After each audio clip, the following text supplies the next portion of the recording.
Ya, selamat pagi semuanya. Ya, hari ini kita akan bahas tentang manajemen operasi dan strategi global, di mana di sini akan saya sampaikan dari konsep dasar hingga output terakhir. Di sini seperti dilihat ya, diilustrasikan supaya ada sebuah mesin yang menggerakkan dunia itu secara global. Kemudian, ini adalah sebuah mekanisme ya sebenarnya manajemen operasi itu dengan tujuan adalah menciptakan value yang atau nilai tambah di mana pemahaman dasar itu yang mana pada intinya manajemen operasi itu adalah serangkaian operasi ya.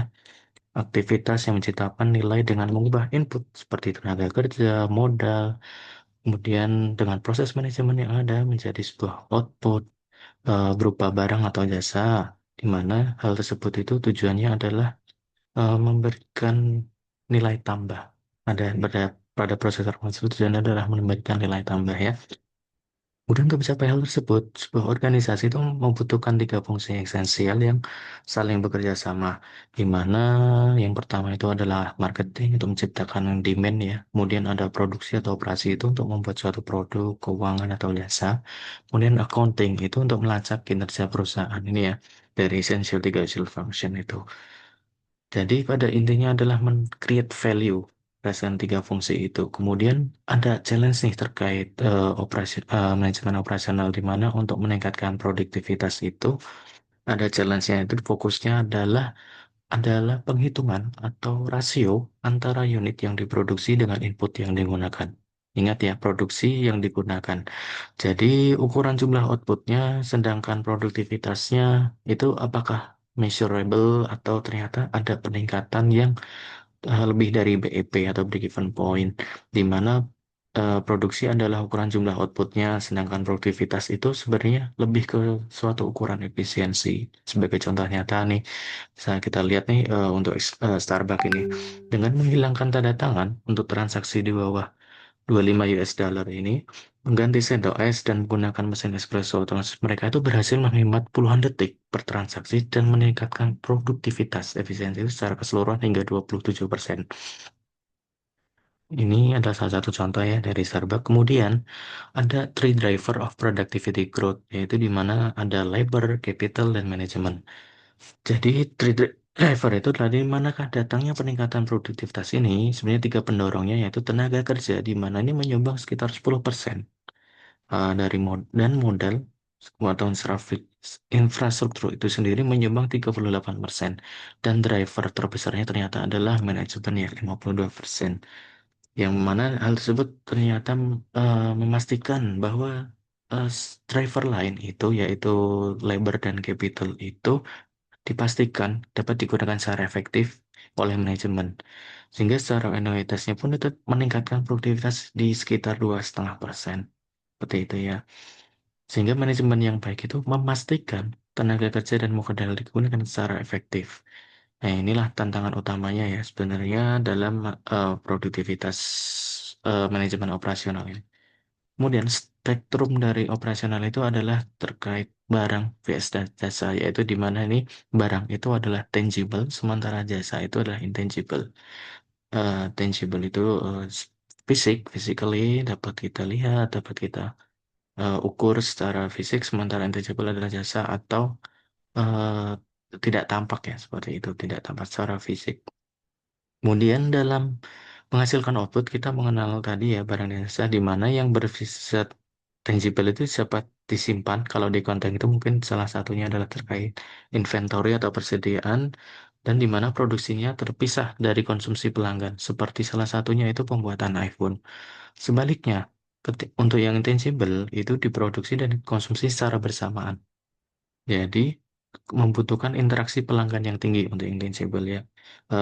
Bisa dipersonalisasi dan sebagainya. Barang juga sama bisa dipersonalisasi. Cuman untuk yang jasa ini dia tidak butuhkan tapi konsumsinya secara bersamaan. Menariknya nih di US ekonomi saat ini sektor jasa itu malah mendominasi dari lapangan pekerjaan itu sendiri. Mungkin dia lebih dari 85% lapangan pekerjaan itu dari sisi jasa. Ini adalah 10 strategi untuk operational management decision, di mana untuk mengelola transformasi dari input menjadi output yang bernilai. Seorang manajer operasi itu harus mengambil 10 keputusan strategis nih. Pertama, keputusan ini mencakup yaitu desain barang dan jasa, manajemen kualitas, desain proses, dan kapasitas strategi, lokasi, tata letak, sumber daya manusia, manajemen rantai pasok, persediaan, penjadwalan, hingga pemeliharaan. Itu ada 10 keputusan strategis yang harus diambil ya. Kemudian ada pengurusan dari misi kepada strategi itu. Jadi misinya itu tujuannya apa sih, mau arah kemana. Kemudian strateginya itu adalah tentang bagaimana cara kita ke sana, dan taktikalnya itu adalah keputusan secara fungsional, entah dari operasional, marketing, atau dari finance. Jadi yang pada dasarnya semua operasi itu harus memiliki arah. Arah itu driven dari misi.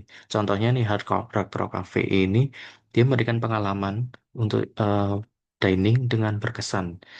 Misinya itu diturunkan ke menjadi strategi. Jadi strateginya gimana sih sampainya ke sana? Jadi strateginya adalah menggunakan taktik-taktik operasional yang diberikan layanan secara harian seperti itu.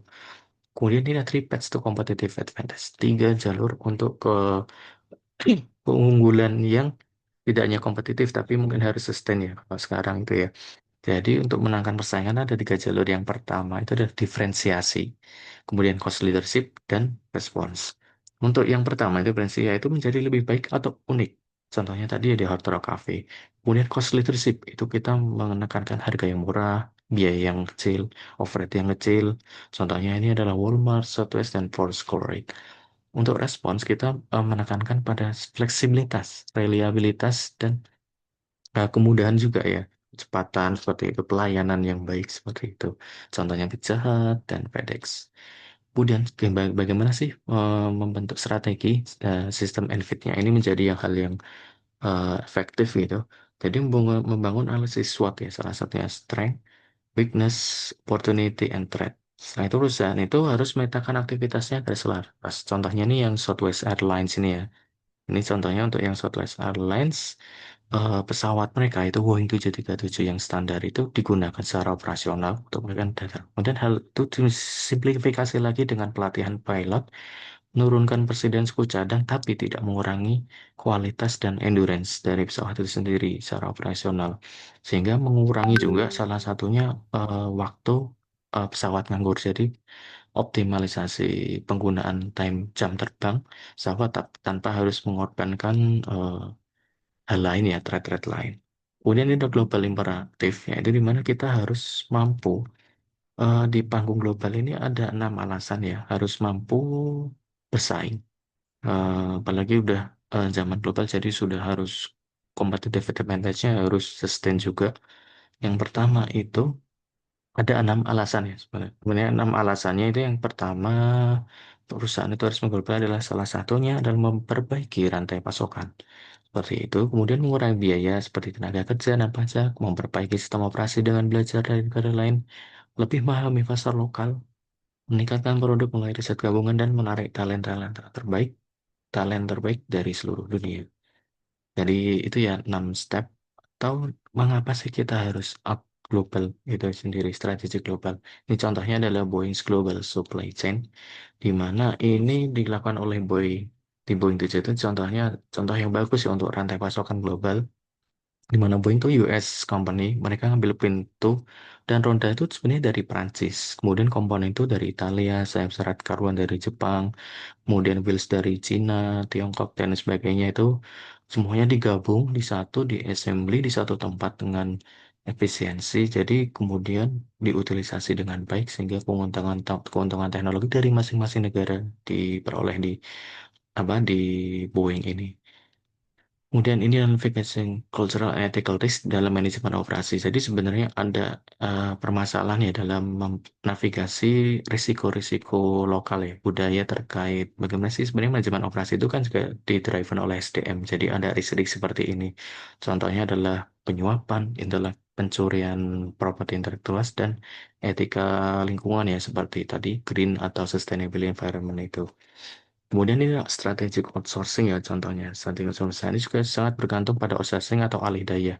Didasarnya oleh teori keunggulan komparatif di mana penyedia eksternal ini bisa melakukan pekerjaan dengan lebih produktif dengan menyerahkan pada mereka yang fokus pada kompetensi intinya. Sehingga meski ada resiko seperti hilangnya kendali, tapi risiko kepentingan intel dan sebagainya, tapi dengan vendor yang terbaik seperti menggunakan metode factor rating method ini dapat menimbang biaya dan menimbang biaya dan keahlian untuk mendapatkan output yang terbaik seperti ini. Ini adalah contoh menggunakan factor rating method. Misal antara dua provider A dan B, kita di measuring ternyata weightingnya cost 0,4, 0,6. Kemudian kita hitung, kita ambil yang skornya paling tinggi seperti itu. Ini adalah strategi matrix untuk operasi manajemen operasi secara global, di mana ketika ekspansi secara perusahaan itu bisa memilih salah satu dari empat strategi ini. Strategi nasional yang berfokus pada ekspor ini contohnya adalah Harley Davidson, multi apa international strategi. Untuk yang global strategi tadi ada contohnya Caterpillar, transnational contohnya Coca-Cola, dan multi domestik adalah McDonald. Yang membedakan adalah tingkat responsivitas dan eh, tekanan untuk menurunkan biaya seperti itu. Makin ke kanan berarti responsifnya harus semakin cepat. Begitu juga untuk cost reduction-nya untuk semakin ini semakin ke atas. Jadi strateginya empat ini ya. Tergantung situasi bagian mana yang lebih mendekati. Jadi secara umum seperti itu ya, bahwa ini masih pendahuluan untuk global strategic manajemen operasi. Sehingga pada intinya strategi operasi itu siklusnya itu menjadi empat langkah, yaitu step pertama adalah mendefine penetapan operasi itu mengubah input jadi nilai. Kita em, menetapkan dulu nih operasinya apa, kemudian measure, kita menggunakan produktivitas itu dalam bentuk satu scorecard. Salah satunya tadi ya, rating tadi. Kemudian ada strategize, menggunakan jalur mana yang diferensiasi, cost atau responsiveness tadi. Kemudian keempat adalah dengan globalize, mengembangkan dunia untuk talenta dan rantai pasokan. Untuk meningkatkan output yang lebih baik, meningkatkan keunggulan kompetitif seperti itu. Sekian, terima kasih yang dapat saya sampaikan. Semoga bermanfaat bagi kita semua. Assalamualaikum warahmatullahi wabarakatuh.